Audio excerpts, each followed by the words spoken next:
Europe 1, 8h32. Le vrai faux de l'info de la matinale avec Anne Le Gall. Bonjour Anne. Bonjour à tous. On va décrypter avec vous les propos de Nicolas Sarkozy. Petit passage en revue de 3 affirmations de l'ex-chef de l'État. Oui, dans cette interview, Nicolas Sarkozy dénonce son sort judiciaire qu'il trouve disproportionné. Et il a cette phrase: Monsieur Cahuzac, qui était en charge de la lutte contre la fraude fiscale et qui avait un compte en Suisse, lui, n'a pas fait une seconde de garde à vue. Et alors, c'est vrai ou c'est faux ?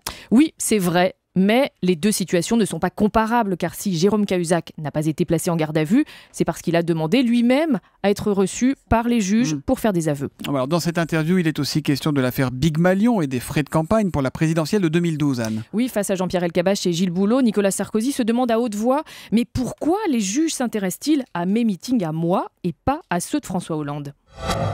J'ai eu le même nombre de meetings que M. Hollande.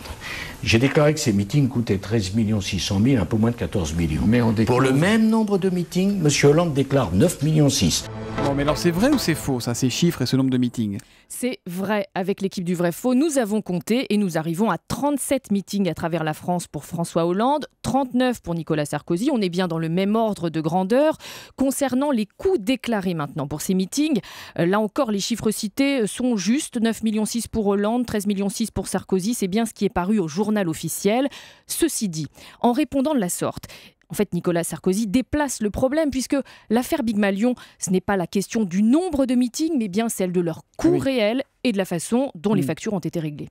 Et puis dans cette interview, Nicolas Sarkozy affirme également que sa campagne n'a pas coûté un centime aux contribuables. Vrai ou faux ? Alors là, c'est faux, même si l'UMP a été privé effectivement d'un remboursement public pour sa campagne puisque les comptes ont été invalidés. Il y a eu ensuite le Sarkoton, rappelez-vous, 10 millions d'euros collectés pour renflouer les caisses du parti. Or, ces dons étaient défiscalisables aux 2/3 de l'impôt sur le revenu et c'est autant d'argent en moins dans les caisses de l'État. Évidemment, le vrai faux de l'info de la matinale. Donc là, ce matin, il y a du vrai, il y a du faux. C'est normal, on laisse passer aucun ballon avec vous, Anne Le Gall. On vous retrouve demain matin à 8h30 sur Europe 1.